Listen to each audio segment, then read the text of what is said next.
Hello dear students. मैं Navneet Bhandari, director of Quantum Academy of Education Private Limited, आप सबका welcome करता हूं अपने यूट्यूब चैनल पर। तो जैसा कि आप सब जानते हैं कि अब बोर्ड एग्जाम हमारे चल रहे हैं और डेफिनेटली जो अगला पेपर है वो सबके लिए खास भी है और कई बच्चों को उस सब्जेक्ट से फोबिया भी है। स्पेशली अगर मैं बात करूँ मेडिकल स्टूडेंट्स को, तो वो सब्जेक्ट है फिजिक्स। अब आप में से कई बच्चे ये सोच रहे होंगे कि कहाँ से पढ़ना शुरू करें और क्या पढ़े जिससे हम इन 2-3 दिनों में अपने स्टडी आवर्स को बहुत इंप्रूव और प्रोडक्टिव कर सके। तो बच्चों, मैं आपसे एक बात कहना चाहूँगा कि सबसे पहले आपने पूरे साल जो 6-7 महीने का हमारा सेशन रहा है उसमें जो अपने नोट्स बनाए हैं, आप उन नोट्स को एक बार अच्छे से रीड कीजिए। उस नोट्स का कोना कोना, मतलब जैसे कि सपोज करो ये नोट्स है, आपने क्या करना है, एक हाईलाइटर लेना है और हर एक रिजल्ट को हाईलाइट करना है अच्छे से, ठीक है। क्योंकि जब आप नोट से गो थ्रू होंगे और आपने क्लास अगर लगाई होगी तो आपको वो क्लास की फ्लैशबैक्स आएगी कि हाँ, इस रिजल्ट से पहले क्या एग्जाम्पल दिया गया था। नोट्स को अगर आप रिकॉल करोगे तो मेरे ख्याल से 6 से 7 घंटे की प्रोसेस है जिसको आप एक दिन में बहुत आराम से फिनिश कर सकते हो। अगर मैं बात करूं आज जैसे कि 7 तारीख है, तो 7 तारीख को रात तक आप टास्क अपने आप को दो कि आपने 80% तक नोट्स वाइंड अप कर देने हैं, राइट। और आपने अगर पढ़ना है तो ऐसा नहीं है कि आप 6 घंटे लगातार पढ़ोगे, बीच में अपने आप को ब्रेक्स दो, छोटे छोटे ब्रेक दो। 15 मिनट का ब्रेक दिया, राइट, थोड़ा सा पानी पिया, थोड़ा सा बाहर वॉक करके आए, उसके बाद दोबारा से पढ़ने बैठे। अपने आप को टास्क दो कि ये 10 पेजेस मुझे अगले आधे घंटे के अंदर फिनिश करना है और एक एक चीज पढ़नी है अच्छे से। जब अपने नोट से आप गो थ्रू हो जाओगे, सबसे बेस्ट तरीका यही है, सब नोट से गो थ्रू हो जाओ।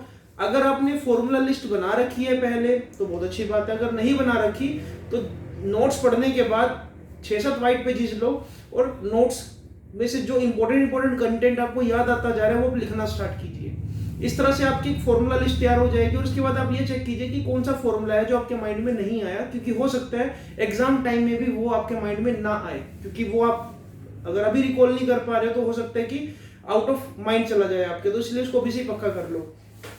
इसके बाद जब आप ये सब चीजें कर चुके हो, देन आपने अपने जिस भी इंस्टीट्यूशन पर आप पढ़ते हो, आपने जितने भी टेस्ट दिए थे वहां पर चैप्टर वाइज, है ना, लॉन्ग आंसर टाइप शुरू में, क्योंकि थ्योरेटिकल पेपर था तो हर तरह का टेस्ट आपने दिया है। तो अब ये देखिए कि आपके अगर वहां पर 20 में से 15 नंबर थे, 16 नंबर थे, 17 नंबर थे, जितने भी थे, आपके जो 2-3 नंबर कटते थे वो पर्टिकुलर किन क्वेश्चंस में कटा करते थे, उनको आप देखिए। अगर आपको गलती याद है, हाँ इसका सोल्यूशन ऐसे था, तो वेल एंड गुड। अगर आप आज भी इस चीज को रिकॉल नहीं कर पा रहे हो और आपको की गलती अभी भी वो डाउट की तरह ही आपके माइंड में, तो उसको क्लियर कीजिए अपने टीचर से मिलकर, या फिर उसके लिए आप सोल्यूशन देखिए और समझने की कोशिश कीजिए, क्योंकि तब आपने जो गलती की थी हो सकता है कि आज वो आपका ब्रेन उस चीज को जल्दी से समझ ले, क्योंकि अब उसके बाद आपने बहुत कुछ पढ़ा होगा। तो टेस्ट एनालिसिस करने के बाद अभी 2 चीजें हम कर चुके हैं। सबसे पहले नोट से गो थ्रू हो चुके हैं, अपने टेस्ट का एनालिसिस कर चुके हैं। देन आपने सबसे जो मेजर फोकस रखना है वो मार्क्स डिवीजन पे रखना है। जो मैं अपने सब्जेक्ट की बात करूं अगर फिजिक्स की, देखो 3 या 4 चीजें ऐसी है जिसको हम कभी भी इग्नोर नहीं कर सकते और उसमें से केस स्टडी क्वेश्चन बनने के ज्यादा चांसेस है। Transformer, moving wheel galvanometer, AC generator, right, और पोटेंशियोमीटर, व्हीटस्टोन ब्रिज और स्लाइड मीटर ब्रिज, ये जो डिवाइसेस है ना, डिवाइसेस पर एक केस स्टडी क्वेश्चन बनने के ज्यादा चांसेस होते हैं और डेफिनेटली इनमें से क्वेश्चन आपको मिल जाएंगे। तो सबसे पहले डिवाइसेस कंप्लीट करो अपने, आपका केस स्टडी मुझे लगता है इसमें से निकल जाएगा इजीली। और सेकंड थिंग, हर एक फिजिकल क्वांटिटी का डायमेंशन फॉर्मूला आपने लिख लिख कर प्रैक्टिस करना है, जैसे कि डाइलेक्ट्रिक स्ट्रेंथ का डायमेंशन फॉर्मूला, म्यूचुअल इंडक्टेंस का डायमेंशन फॉर्मूला, ईएमएफ का डायमेंशन फॉर्मूला, कैपेसिटेंस का डायमेंशन फॉर्मूला, परमिटिविटी का डायमेंशन फॉर्मूला। तो ये कुछ ऐसे क्वेश्चंस आपको हर साल, मतलब हर एग्जाम में, मतलब जब भी सीबीएसई कंडक्ट करती है तो 2 या 3 डायमेंशन पर क्वेश्चन मिलते ही मिलते हैं, तो ये 2-3 नंबर भी यहीं से पक्के कर लो, ठीक है। तो आपको step by step I hope पता लग रहा होगा। सबसे पहले नोट से गो थ्रू होना है, देन अपने टेस्ट का एनालिसिस करना है, फॉर्मूला लिस्ट बनानी है, उसके बाद आपने मेजर जो जिनमें से कंफर्म क्वेश्चन आना ही आना उन टॉपिक्स को एक बार फिर से डिटेल में पढ़ना है ना, उनकी थ्योरी आपने अच्छे से पढ़नी है।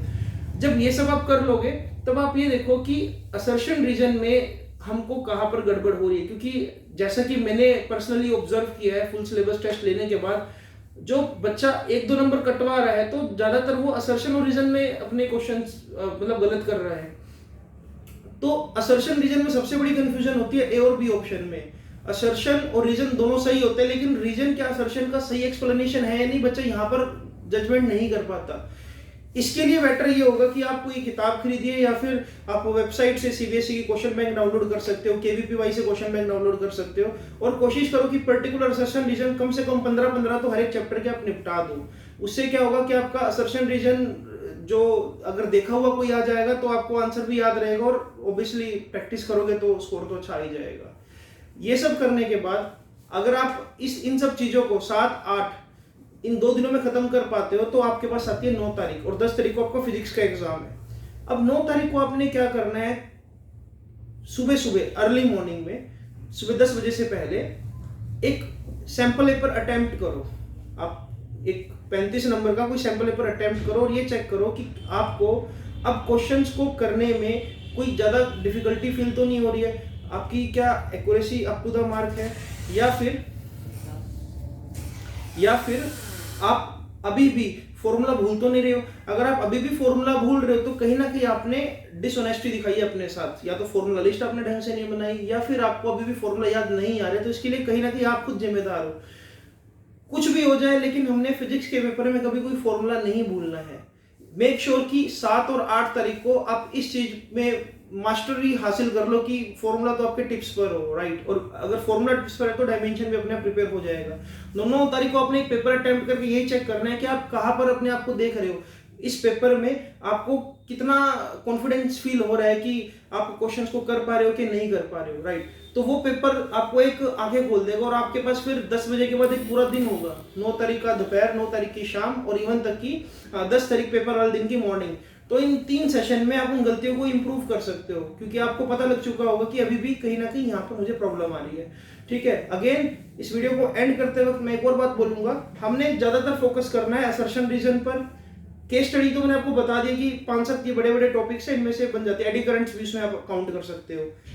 हमने ग्राफ्स भी अच्छे से देखने हैं, क्योंकि ग्राफ पर क्वेश्चन डेफिनेटली बनता ही बनता है। ग्राफ पर आप कभी भी ग्राफ को इग्नोर नहीं कर सकते। ग्राफिकल क्वेश्चन सारे के सारे आप हो सकते हैं तो एक पेज लो, और पेज पर जितने भी फिजिक्स के ग्राफ्स है, चाहे वो किसी मर्जी, जैसे कि अल्टरनेट करंट में ग्राफ आता है कैपेसिटिव रिएक्टेंस और फ्रीक्वेंसी के बीच, है ना, इंडक्टिव रिएक्टेंस और फ्रीक्वेंसी के बीच, इस ग्राफ के आने के भी बहुत ज्यादा चांसेस है। तो इन ग्राफ्स को एक साथ एक नोटबुक और व्हाइट पेजेस पर बनाना स्टार्ट करो, क्योंकि ये ग्राफ आपको रिकॉल कराएंगे सारे के सारे कंसेप्ट। ठीक है, तो मेरे ख्याल से ये सफिशिएंट रहेगा कि आप बहुत अच्छा स्कोर कर लो इससे, राइट।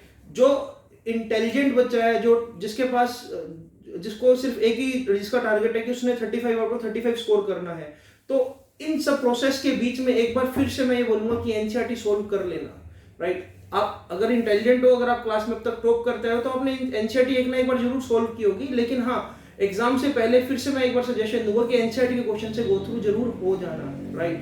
ये हर कोई बच्चा इसको अडॉप्ट कर सकता है, और अगर एनसीईआरटी से गो थ्रू होना है तो उसके लिए 9 तारीख का जो दोपहर का टाइम है वो सबसे बेस्ट रहेगा, राइट। आई होप कि आपको मेरी ये जो मैंने आपको गाइडलाइंस दिया, जो कुछ टिप्स दिए, आपको जरूर हेल्प करेगी।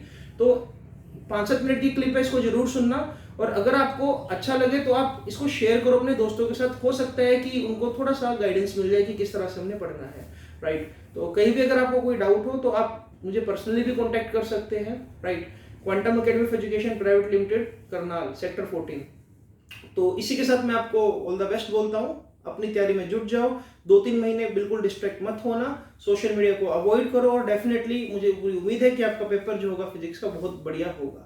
सो good luck and bye bye.